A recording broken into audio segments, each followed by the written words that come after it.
DD Tamil நேயர்களுக்கு அன்பு வணக்கம். நாம் இன்றைய பதிவில் நம்ம அனைவருக்கும் பிடித்த கரும்பு பற்றிய சில ஆயுர்வேத குறிப்புகளை தெரிந்து கொள்ளலாம். கரும்பு என்ற உடனே நமக்கு நினைவுக்கு வருது அதன் இனிப்பு சுவை. சரி, ஆயுர்வேதம் என்ன சொல்கிறது? நல்ல இனிப்பு சுவையான ஒரு பொருள் கரும்பு. இதனுடைய தண்டு மற்றும் வேர் உணவாகவும் மருத்துவ பலன்களும் நிறைய கொண்டுள்ளது. இந்த கரும்பானது சுவையில் இனிப்பு இருந்தாலும் செரித்த பின்பும் இனிப்பு சுவையே உடையது. அப்போ எந்தெந்த பொருள் செரித்த பின்பும் இனிப்பு சுவை உடலுக்கு கொடுக்கிறதோ அந்த பொருள் உடலுக்கு பலம் கொடுக்கக்கூடியது அப்படிங்கிறது தான் ஆயுர்வேதத்தின் அடிப்படை. இது ஒரு நல்ல குளிர்ச்சி தன்மையுடையது, நெய்ப்பு தன்மையுடையது. சரி, இதனுடைய குணங்களை தோஷத்தின் அடிப்படை மூலமாக பலன்களை தெரிஞ்சுக்கலாம். இனிப்பு சுவை, குளிர்ச்சி சுவை இருக்கிறதுனால இது பித்தத்தை நன்கு கட்டுப்படுத்தும். நிறைய பேருக்கு பார்த்தோம்னா உடலில் எரிச்சல் இருக்கும், கண் எரிச்சல் இருக்கும், உடம்பு ஃபுல்லாக எரிச்சல் இருந்துகிட்டே இருக்கும். அவர்களுக்கு ஒரு ஆகச்சிறந்த மருந்து மற்றும் உணவுனா அது கரும்பு சாறு தான். இந்த கரும்பு சாறு உடலுக்கு குளிர்ச்சியை ஏற்படுத்துறதுனால பித்தத்தை பெருமளவில் கட்டுப்படுத்தும். இரண்டாவதாக பார்த்தோம்னா இது ஒரு நல்ல சிறுநீர் பெருக்கி. அதாவது நம்ம உடம்புல இருக்க கழிவுகளை சிறுநீர் மூலமாக இது எளிதில் வெளியேற்றுது. நல்ல டயூரிட்டிக்காக இருக்கிறதுனால சிறுநீரக கற்களுக்கு ஒரு சிறந்த மருந்தாக இருக்குது. சிறுநீர் போகும்போது சிலருக்கு எரிச்சல் அதிகமாக இருக்கும். பொதுவாகவே வயதானவர்களுக்கு சிறுநீர் பாதை தொற்று அதிகமாக இருக்கும். அவர்களுக்கு இந்த கரும்புச்சாறு ஒரு சிறந்த மருந்தாக இருக்குது. சிறுநீரக கற்களை கரைக்கக்கூடிய நல்ல மருந்தாகவும் உணவாகவும் இந்த கரும்புச்சாறு இருக்குது. அடுத்தபடியாக பார்த்தோம்னா இதில் நல்ல நார் சத்து இருக்குது, இனிப்பு இருக்குது, நெய்ப்புத்தன்மை இருக்குது. அப்போ வாதத்தை நன்றாக கட்டுப்படுத்தும். உடலில் வறட்சியின் காரணமாக மலச்சிக்கல் இருக்கும் பொழுது இந்த கரும்புச்சாறு எடுத்துக்கொள்ளும் பொழுது மலச்சிக்கல் தீர்ந்து அவர்களுடைய வாதத்தினால் ஏற்படுகின்ற வயிற்று உப்புசம் நன்றாக குறையும். இது குளிர்ச்சி, இனிப்புத்தன்மை, நெய்ப்புத்தன்மை இருக்கனால கபத்தை நன்றாக அதிகரிக்கக்கூடியது. அப்போ ஆண்களுக்கு ஒரு சிறந்த மருந்தாக இது அமைகிறது. விந்தணுக்களை அதிகப்படுத்தவும் அதோடைய உற்பத்தியை கூட்டவும் அப்புறம் நம்மளுடைய விந்தணுக்களை சீராக வெளியேற்றுதல், சுக்கிர ரேச்சகம்னு ஆயுர்வேதத்தில் சொல்லுவோம். அதற்கு ஒரு சிறந்த உணவாகவும் மருந்தாகவும் இந்த கரும்புச்சாறு இருக்குது. அதற்கடுத்தபடியாக பாலூட்டும் தாய்மார்களுக்கு அந்த பால் சுரப்பி நன்றாக வேலை செய்ய வேண்டும், நல்ல சத்தாக அந்த தாய்மார் இருக்கணும்னா அதற்கும் இந்த கரும்புச்சாறு ஒரு சிறந்த உணவாகவும் மருந்தாகவும் இருக்குது.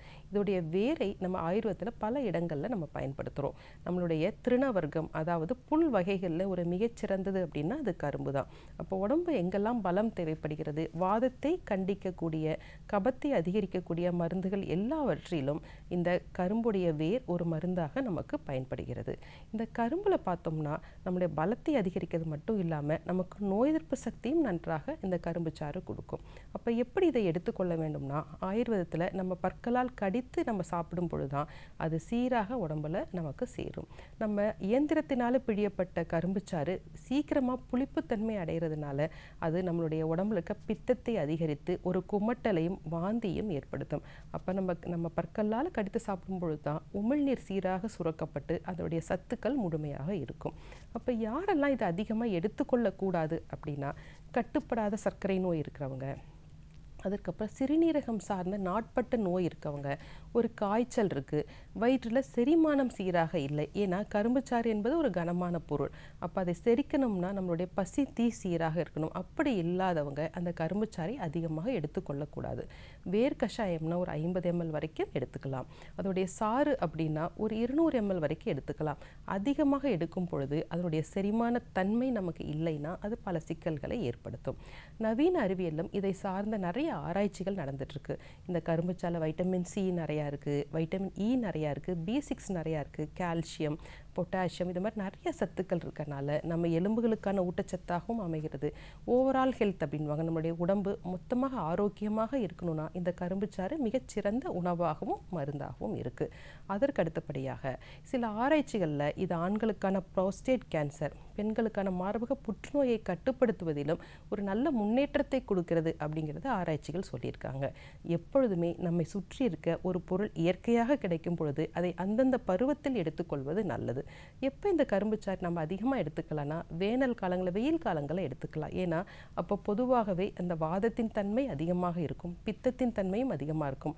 அந்த நேரங்களில் இந்த கரும்புச்சாறு எளிதில் செரிமானமாகும். நம்மளுடைய மழை காலங்களிலோ அல்லது இரவிலோ இந்த கரும்புச்சாறு எடுத்துக்கிட்டோம்னா அது பொதுவாகவே கபம் அதிகமாக இருக்க காலங்கள். அந்த சமயத்தில் இதை எடுக்கும் பொழுது செரிமான கோளாறு ஏற்படும். சரி நேயர்களே, இன்றைக்கு கரும்புச்சாறு பற்றிய சில ஆயுர்வேத குறிப்புகளை தெரிந்து கொண்டும் வேறொரு நிகழ்ச்சியில் சந்திக்கலாம். நன்றி.